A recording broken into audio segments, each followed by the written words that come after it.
Alam mo yung feeling na ang daming taong nakapaligid sa'yo, pero sa dulo, iilan lang pala ang tunay? May mga tao talaga na mahal ka lang hanggang sa oras na mga ilangan ka. Fresh grad ka, nakatapos ka ng kolehiyo, ang saya-saya ng graduation mo, di ba? Todo picture, todo post sa social media, ang daming nag-congratulate, ang daming proud sa'yo, parang ang dami mong kaibigan. Pero dumating yung mga unang buwan. Job hunting, rejection letters, yung mga interview na akala mo pasado ka pero hindi pala. Yung savings mo, unti-unting nauubos.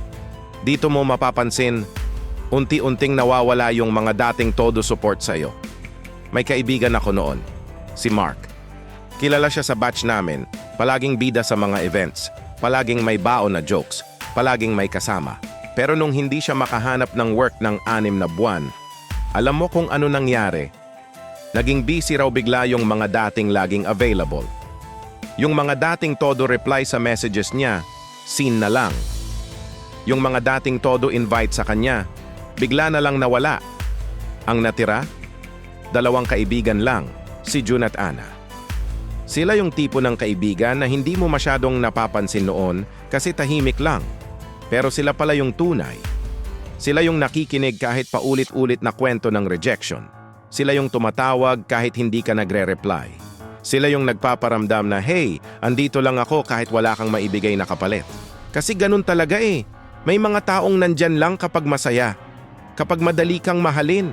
Kapag wala kang problema. Kapag may maibigay ka.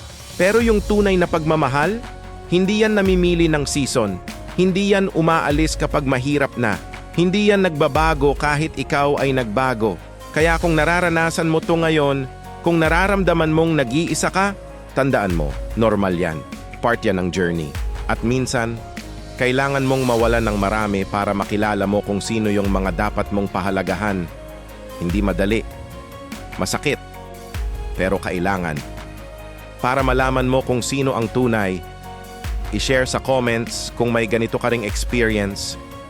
Minsan, yung kwento mo, yan din pala ang kwento ng iba. At i-follow ang Aftergrad PH para sa mga ganitong realizations at tips kung paano harapin ang life after graduation. Tandaan, hindi ka nag-iisa sa journey na to.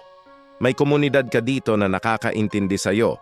Like, share, at isubscribe ang channel para sa mas marami pang content tungkol sa buhay Fresh Grad. Salamat sa pakikinig!